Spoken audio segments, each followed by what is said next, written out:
Hai, Assalamualaikum. Alhamdulillah akhirnya saya bisa upload video baru. Yeay. Untuk video perdana dari lapak review drakor kali ini, saya akan menceritakan alur cerita drama berjudul Kiwa Dori Futari K2 Ikebekuroso Keijika Kanzaki Kuroki atau Risky to People. Drama ini bergenre detektif investigasi. Diadaptasi dari novel bagian kriminal Departemen Kepolisian Katu Ikebukuro Kanzaki atau Kuroki oleh Yokozeki Dai. Drama ini tayang pada tahun 2020 tahun lalu.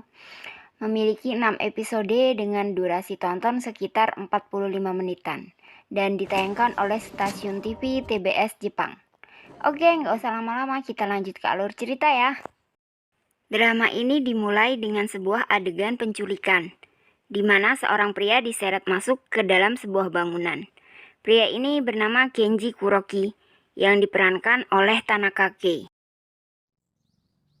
Nah, sebelumnya kita beralih dulu ke cerita lain ya. Seorang pria bernama Ruichi Kanzaki yang diperankan oleh Ryosuke Yamada sedang bersiap-siap masuk kerja. Hari itu adalah hari pertamanya sebagai seorang detektif di kantor kepolisian Ikebukuro, Divisi Investigasi Kriminal.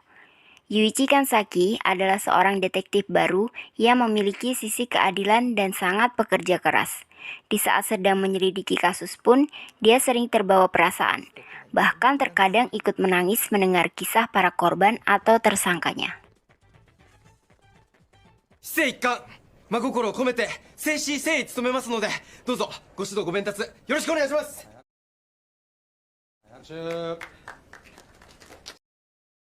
Pada hari pertamanya masuk kerja, Ryuichi Kanzaki tidak dapat menemukan rekan kerjanya, yaitu seorang veteran detektif bernama Kenji Kuroki.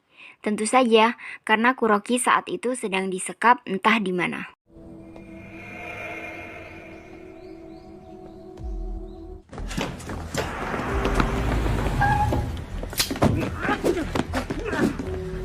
Kepala Divisi Investigasi Kriminal Koichi Suenaga akhirnya memerintahkan Kanzaki untuk mencari Kuroki. Saat sedang mencari Kuroki, Kanzaki menemukan tanda pengenal milik Kuroki yang berlumuran darah di jalan. Ia meyakini bahwa Kuroki sedang terlibat dalam sebuah kasus.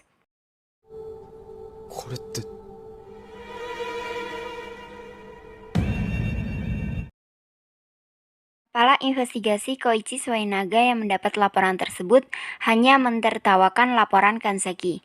Namun, ia berubah sikap begitu ia mendapatkan telepon dari Kuroki yang mengabarkan bahwa dia sedang disekap bersama seorang gadis bernama Kayashi Mamai. Kuroki pun mengirimkan lokasi tempat dia disekap melalui GPS. 誘拐事件です。場所わかるか？ GPS の位置情報を送ります。はい、そこから1キロも離れてないな。位置情報送るから直ちに向かってくれ。承知しました。 Kanzaki yang dekat dengan tempat penculikan langsung menuju TKP. Saat dia sampai di sana, gudang tempat penyekapan itu terbakar dan hampir meledak. Di saat sedang terdesak itu, Kuroki melakukan hal yang tidak terduga untuk menghentikan kebakaran. Kanzaki tidak suka dengan kegegabahan Kuroki. Untung saja apa yang dilakukan Kuroki berhasil menyelamatkan mereka dari kebakaran itu.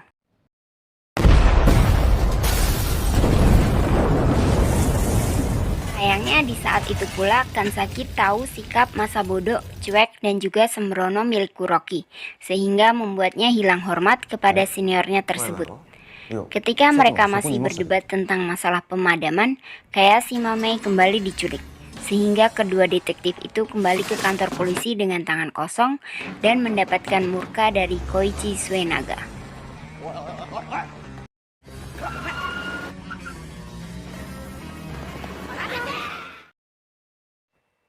Walau sudah mendapat omelan dari atasannya, mereka berdua masih saja berdebat tentang siapa yang salah. Akhirnya, Kepala Divisi Koichi Suenaga kemudian memerintahkan mereka untuk segera menyelidiki kasus penculikan Kayashi Mamai sampai tuntas. Mau tidak mau, walau mereka saling tidak suka, akhirnya Kanzaki dan Kuroki bekerja sama untuk memecahkan kasus penculikan tersebut.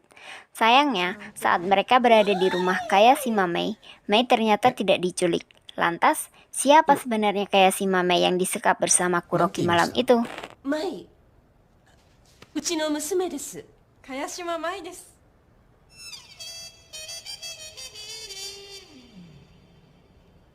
ね。いやでもだってなあ俺たちなあ茅島舞さん、間違いないですね。 Seri pertama pun mulai diselidiki, dan akhirnya mereka menemukan identitas Kayashima Mei palsu. Ternyata kartu identitas milik Kayashima Mei yang asli setengah tahun lalu pernah hilang, dan kartu itu sekarang digunakan oleh Kayashima Mei palsu untuk mengaku menjadi dirinya. Untungnya, para penculik belum mengetahui bahwa yang mereka culik adalah Kayashima Mei palsu. Penculik-penculik itu tetap meminta tebusan kepada orang tua Mei yang asli. Dan orang yang harus mengirim tebusan itu secara langsung adalah ayah Mei. Namun, saat diminta tolong untuk mengantar tebusan, Presiden Kayashima menolak. Karena ia tidak ada sangkut pautnya dengan penculikan tersebut. Terlebih, anaknya baik-baik saja di rumah. Ketika mengunjungi sebuah rumah yang diduga terkait dengan kasus penculikan Kayashima Mei, detektif Kanzaki dan Kuroki bertemu dengan pria parubaya bernama Ujihara Tatsuo. Di sana, mereka menemukan sebuah potongan puzzle dari teka-teki penculikan Kayashima. Berbekal informasi yang didapat dari Ujihara Tatsuo, mereka kembali menemui Presiden Kayashima. Di sana, Kuroki mengancam Presiden Kayashima, sehingga akhirnya membuat Presiden Kayashima menyetujui untuk membantu mereka mengantar tebusan kepada para penculik. Selidik punya selidik, ternyata Kayashima Mei palsu bernama asli Ujihara Ayano dan masih berusia 17 tahun. Setengah tahun lalu dia keluar dari sekolah di Kanagawa dan meninggalkan rumahnya. Dan Ayano ini hanya memiliki satu keluarga, yaitu ayah kandungnya saja. Saat mengantarkan tebusan kepada para penculik, entah mengapa tiba-tiba Presiden Kayashima seakan merasa harus menyelamatkan Ayano, seolah anaknya lah yang benar-benar diculik. Sehingga dia tidak mengikuti instruksi polisi, dan untungnya polisi masih bisa melacak keberadaannya. Saat Presiden Kayashima sampai di tempat penculik, ia diminta meletakkan tas berisi uang dan secara mengejutkan ada seseorang yang naik dari kolam akuarium besar dan mengambil tas tersebut. Namun beruntungnya sebelum mereka sempat kabur, polisi sudah terlanjur mengepung tempat tersebut. Karena terdesak, salah satu penculik mendorong Ayano ke dalam akuarium besar. Dan sayangnya saat terdorong tersebut, kakinya terlilit tangki oksigen sehingga dia tidak bisa naik ke permukaan, alias perlahan-lahan dia mulai tenggelam. Tanpa menunggu lama, Kuroki langsung menjatuhkan diri ke dalam akuarium untuk menyelamatkan Ayano. Kanzaki yang tidak bisa berenang pun secara insting ingin menyelamatkan Ayano, sehingga dia ikut terjun ke dalam kolam dan membantu rekannya menyelamatkan Ayano. Para penculik berhasil diamankan. Sekarang dimulailah investigasi dari Kanzaki kepada Ayano. Akhirnya Ayano mengaku juga nih bahwa penculikan tersebut adalah hasil rencananya. Ia ingin membalas dendam kepada Presiden Kayashima yang sudah membuat ayahnya cacat dan menjadi putus asa karena sudah memecatnya dari pekerjaan.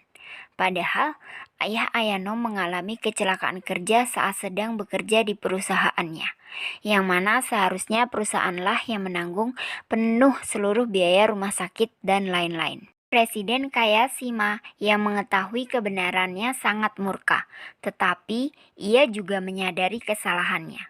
Pada akhirnya, ia menyetujui untuk mengganti rugi dan menarik laporannya ke polisi serta mengajukan petisi untuk membebaskan Ayano, sehingga Ayano tidak mendapatkan hukuman apapun.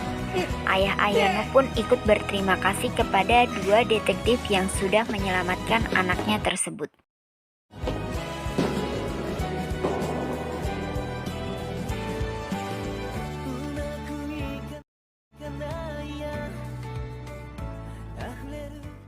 黒木が呼んでくれって。黒木さんが。あのお父さん、娘の言葉を聞いてボロボロ泣いてたよ。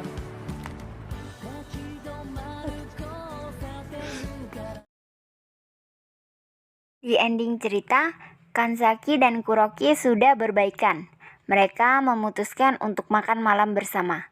Pada saat itu, Kuroki melihat jam tangan milik Kanzaki dan ternyata jam tangannya itu mirip dengan jam tangan milik ayah kandungnya yang bernama Kenzo Kanzaki.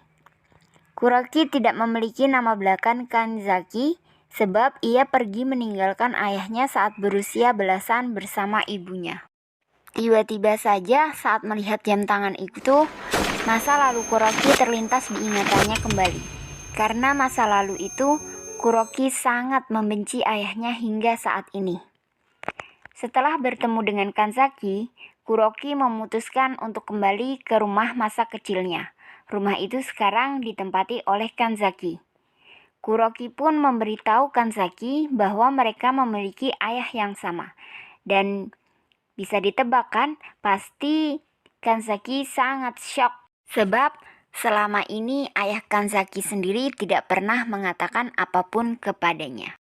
Jangan disangka ceritanya hanya berakhir seperti ini ya. Kalian harus lanjut nonton episode 2 dan seterusnya. Karena masih ada rahasia lain milik Hiroichi Kanzaki yang belum dibeberkan. Wah, semakin seru loh dramanya. Kira-kira apa yang terjadi berikutnya ya? Tonton aja nih drama. Dijamin seru dan menarik. Nggak akan nyesel deh kalau nonton. Saya kasih bintang 7,8. Oh ya, sebelum ninggalin channel ini, jangan lupa subscribe, like, komen, dan share jika suka ya. Terima kasih banyak. Bye-bye.